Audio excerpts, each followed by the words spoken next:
गेल्या काही दिवसांपासून राज्यामध्ये अहिल्यानगर जिल्ह्यातील नेवासा तालुक्यातील श्री क्षेत्र शनिशिंगणापूर येथील शैनेश्वर देवस्थान हे विविध मुद्द्यांमुळे सातत्याने चर्चेत राहिले।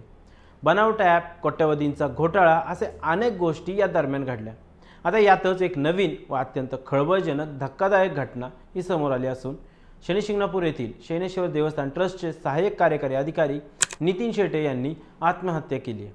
आपल्या राहत्या घरामध्ये त्यांनी घराच्या छताला दोर टांगून गळफास घेतली। या घटनेमुळे शिंगणापूरमध्ये एकच खळबळ उडाली आहे। बनावट ॲप तसेच कोट्यवधींचा घोटाळा, राजकारण्यांची नावांची चर्चा, एकंदरीत हे प्रकरण नेमकं आहे तरी काय तेच आपण जाणून घेऊयात। काही दिवसांपूर्वी शनिशिंगणापूर विश्वस्त मंडळाच्या कारभाराबाबत अनेक सवाल उपस्थित करण्यात आले।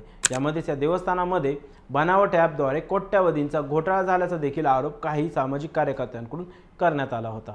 आता त्या पाठोपाठ नेवासा मतदारसंघाचे आमदार विठ्ठलराव लंगे यांनी देखील देवस्थानमध्ये सुरू असलेल्या भ्रष्टाचार तसेच बनावट ॲप, बोगस कर्मचारी भरती यावरून विधानसभेमध्ये आवाज उठवला होता। त्यानंतर या प्रकरणाची मोठी व्याप्ती पाहता राज्याचे गृहमंत्री देवेंद्र फडणवीस यांनी या प्रकरणाच्या चौकशीचे आदेश देखील दिले होते। दरम्यान चौकशीचे आदेश निघाल्यानंतर विश्वस्त मंडळांच्यामध्ये काहीशी चलबिचल तयार झाली होती, अशी चर्चा ही स्थानिक नागरिकांमधून व्यक्त केली जात होती। देवस्थानामध्ये झालेल्या घोटाळ्याची व्याप्ती मोठी असून यामध्ये काही राजकारण्यांचा देखील समावेश असल्याचं देखील तर्कवितर्क हे लावले जात आहेत। देवस्थान समिती ही प्राथमिक चौकशीच्या भोवऱ्यात होती, मात्र त्याच पूर्वी आज सोमवारी शैनेश्वर देवस्थान ट्रस्टचे सहाय्यक कार्यकारी अधिकारी नितीन शेटे यांनी आत्महत्या केली। पोलिसांनी त्यांचा मृतदेह पोस्टमॉर्टमसाठी पाठवला असून या अहवालातून काय निष्पन्न होणार याकडे देखील सर्वांच्या नजरा लागल्या आहेत। मात्र त्यांच्या आत्महत्येचे आणि भ्रष्टाचार प्रकरणाच्या चौकशीचा काही संबंध असावा का याविषयी देखील तर्कवितर्क लढवले जात आहेत।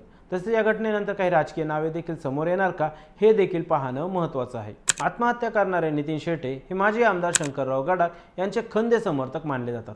यातच देवस्थानामध्ये सुरू असलेल्या भ्रष्टाचार या मुद्द्यावरून जिल्ह्याचे पालकमंत्री राधाकृष्ण विखे यांनी थेट गडाखांवरती आरोप केले होते।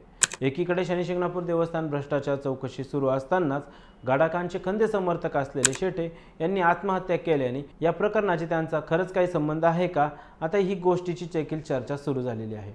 शैनेश्वर देवस्थानातील घोटाळा यानंतर प्रशासनाकडून वेगाने हालचाली देखील सुरू झाल्या।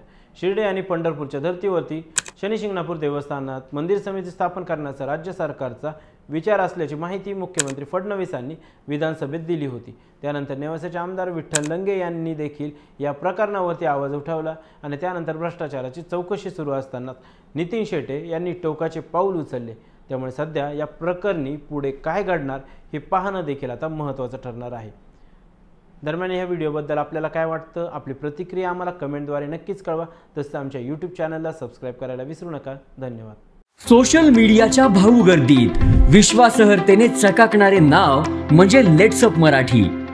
सगळ्या नागरिकांना ती स्पीच लेट्सअप वरील मुलाखती म्हणजे विचारांचा खजिना। त्यानंतरच्या निवडणुकीमध्ये मला सोडून गेले। बातम्या केवळ वस्तुस्थिती सांगणाऱ्या, न प्रोपगंडा, फक्त जनतेचा अजेंडा। क्योंकि आने वाला कल जाने वाला है, जाने वाला कल आने वाला है। राजकारण, मनोरंजन असो की क्रीडा क्षेत्र, महाराष्ट्राची स्पंदने संवेदनशीलतेने टिपणारे माध्यम म्हणजे लेट्सअप मराठी।